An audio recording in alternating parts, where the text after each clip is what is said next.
Então, os primeiros socorros, o que que ele é, né? Por definição. Primeiros socorros são procedimentos básicos, né? Coisas que a gente vai estar fazendo naquele momento ali, para no momento de emergência ou no momento de urgência, para evitar um risco maior de vida, né? De morte, no caso daquele paciente, que ele vá a óbito por causa daquela situação.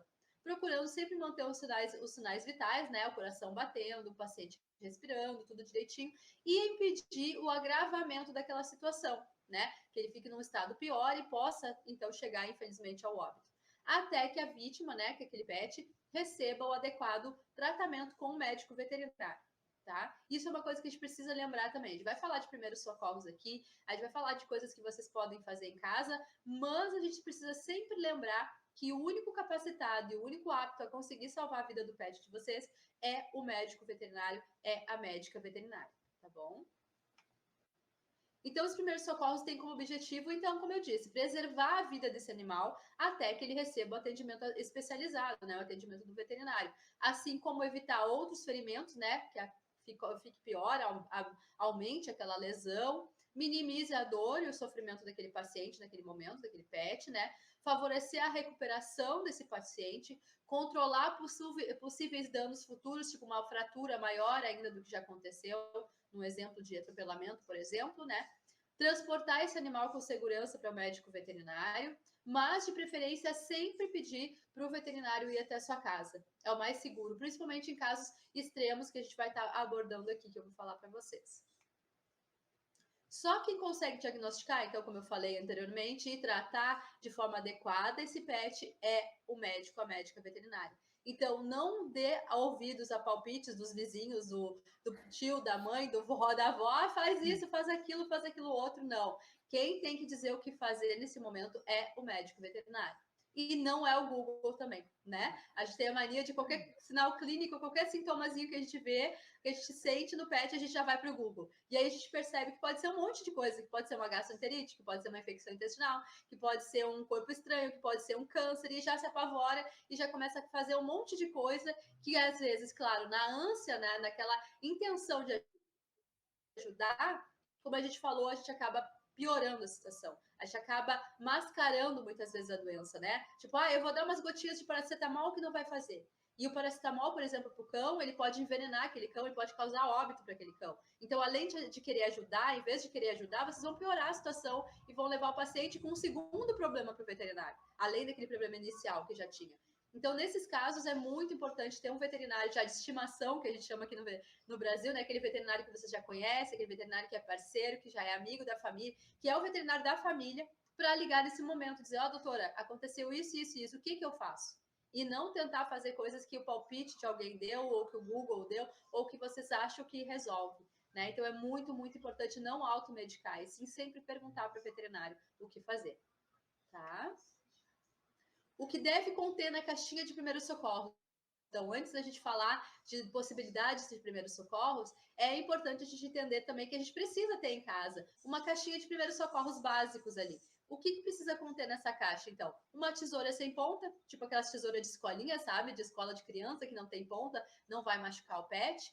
Gaze, né? Ou esparadrapo, qualquer coisa que a gente consiga, o esparadrapo também, desculpa, gaze ou algodão, só que o algodão eu não gosto de indicar para vocês, porque o algodão ele sai aquelas penugezinhas, aquelas coisinhas e pode grudar na ferida, então eu prefiro muito mais a gaze, né? Esparadrapo eu não coloquei aqui, mas é bom para fixar esse curativo, se caso precisar chegar até o veterinário com aquele curativo. Um soro fisiológico, soro normal de farmácia, aqueles de limpeza de ferida, só para a gente lavar ali a ferida, o machucado, seja queimadura, o que for, que a gente vai estar comentando. E atadura elástica, aquelas ataduras para fazer uma bandagem, para proteger aquele machucado até chegar no veterinário. Para os tutores, o que a gente precisa? A mesma coisa. Vai que na hora da briga ali, tu foi tentar salvar o cachorro que estava brigando, que estava sendo atacado, e tu foi mordido. Isso pode acontecer, né? Então, a primeira coisa que a gente tem que fazer é lavar muito bem aquela lesão aqui da mordida e fazer um curativo, uma bandagem ali e ir até o posto de saúde para ser tratado, né? Não é morder para tirar veneno, não é colocar, não sei, pasta de dente. Então, não, a gente não tem que fazer nada do que a gente já ouviu até hoje. Hoje a gente está aprendendo nessa aula aqui as formas corretas de tratar qualquer problema possível que possa acontecer com você ou com o seu pet no momento de acidente. Então, o básico é sempre lavar a ferida em água corrente, água limpa, obviamente, né? água corrente ali, secar com gaze, porque como eu falei, o algodão ele larga aquelas penugezinhas, aqueles pedacinhos de algodão. Então é melhor lavar bem, secar com gaze, fazer uma bandagem ali, uma proteção e ir para o veterinário, ou se for contigo, ir para o médico humano para tratar aquela ferida, tá? Muita coisa que a gente tem que lembrar nessa hora também é a questão da calma, né? Não adianta sair gritando, se apavorando, se estressando, porque tu vai deixar esse paciente, né? Esse pet, esse cão, esse gato, ainda mais agitado. Então tu tem que tentar manter a calma. Eu sempre mexo, né? Olha para cima, respira até 50, pensa em coisas boas, né? Que é para conseguir fazer com que aquela situação seja abrandada, ela fique mais tranquila e você consiga decidir o que tem que ser feito naquele momento. Claro, se puder nesse meio tempo já ligar para o veterinário que seja perto de você, que já venha rapidamente atender, melhor ainda. Mas se você está num lugar mais distante, um lugar que não tenha veterinário naquele momento, então pelo menos tente manter a calma para pensar, para ligar para o veterinário, para ver o que fazer, para ir fazendo esses primeiros socorros que a gente está aprendendo aqui hoje, tá? Então, ausência de agitação, tentar se manter tranquila, né? Lembrar do mar, né? Que eu falei, lembrar de coisas boas, tentar ficar mais tranquila, conservar a calma dentro de si para conseguir tratar esse pet ou lhe tratar, né, no momento, por exemplo, que for um acidente contigo. Tendo uma visão geral dos cães e gatos que estão ali, é só um cão que está machucado, é um cão e um gato, é o cão, o gato e eu, o que está acontecendo? Tentar entender o que está acontecendo naquela situação ali, né? Por dentro e por fora, se a gente está machucado ou não, se tem algum outro profissional ali junto que está machucado, qual é a situação geral da situação. E com essa informação, manter a calma para conseguir salvar a sua vida, de quem mais estiver envolvido e do pet. Então, vamos agora entender qual é a diferença entre emergência e urgência. Isso é uma coisa que o pessoal também confunde bastante e é importante até para vocês, quando chega no veterinário, estar passando essas informações de forma correta para esse veterinário, tá? Então, a emergência, ela sempre é a prioridade. A gente tem que lembrar, uma emergência de um hospital é quando alguém chega muito mal, tem o risco de óbito, né? E aí passa direto na frente de todo mundo, né? Então, aqui é a mesma coisa, a emergência é a prioridade, requer medidas imediatas, então a gente tem que resolver isso de uma vez, senão pode acontecer o óbito do paciente. Um exemplo disso é a parada cardiorrespiratória. Então, quando o paciente, né, quando o PET ele para de respirar, é total emergência, porque se a gente não fizer algo nos tempos ali adequado, que tem que ser nos minutos posterior a essa parada, ele vai acabar indo a óbito. Então, isso é uma emergência. Uma urgência são casos de menor gravidade, mas que também deve ser socorrido a tempo para que não se agrave. Um exemplo bem clássico é a questão da convulsão, tá? A convulsão, ela é uma situação grave, é uma situação feia, né? Os tutores, quando vê um cão convulsionando, eles se apavoram, eles acham que o cão vai morrer naquele instante, mas não é assim, tá? A convulsão, ela é apenas um sinal clínico de algum problema interno. Então, o paciente ele não vai vir a óbito por ter uma convulsão.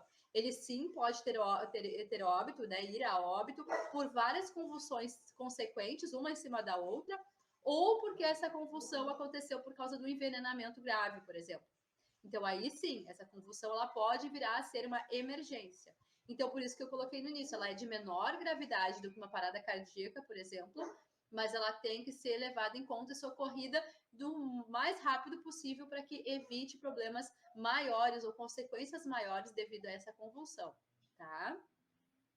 Então, ela, como eu falei agora, ela pode virar uma emergência. Aqui eu coloquei, não vou ensinar anatomia para vocês, nem nada, não vou falar de anatomia porque é uma coisa bem complexa da gente entender, mas eu coloquei só duas fotos aqui para vocês terem uma noção de como é o corpo interno do paciente aqui, do pet de vocês, quando é cão, que é nessa foto de cima ali mais escura, e quando é gato. Então vocês podem perceber que todo o organismo do pet, tanto quanto o gato quanto o cachorro, ele é bem parecido, os órgãos ficam nos mesmos lugares, tudo igual ali, bem parecido mesmo. Só o que muda é o tamanho desse paciente, tá? Então é muito importante a gente entender que o paciente ele tem órgãos em toda a parte interna dele, né? Tanto o cão quanto o gato. Além disso, ele é recoberto por ossos. Aqui na parte de cima a gente consegue ver todos os ossos desse cão, fica mais fácil de visualizar. E aqui nessa foto não tem, mas em cima desses ossos tem toda a parte de musculatura, né? Então, só como eu falei para vocês, só quem consegue entender isso, quem consegue saber o que está acontecendo, aonde está acontecendo, é o médico veterinário. Então, a gente não pode tentar colocar coisas aqui pomadas, sei lá, cicatrizantes, coisas que você achou que poderia usar, porque nesse sentido, nesse lugar onde você está aplicando, você pode estar causando um outro problema, como eu falei. A gente não sabe aonde está o fígado, aonde está o baço, aonde está o rim, a gente não sabe como apertar esse lugar para ver se vai acabar machucando ainda mais. Então, eu trouxe essas fotos para você entender, para vocês conseguirem visualizar que isso é um ser vivo, cheio de órgãos, cheio de estruturas, cheio de possíveis lesões que a gente, como ser humano que não conhece, né, ser humano que não tem esse entendimento, a gente pode estar machucando ainda mais esse pet. Tá? Então é importante, muito importante, esse auxílio, essa ajuda do veterinário nesse momento que vocês estão passando de algum acidente ou algum incidente que aconteceu dentro de casa.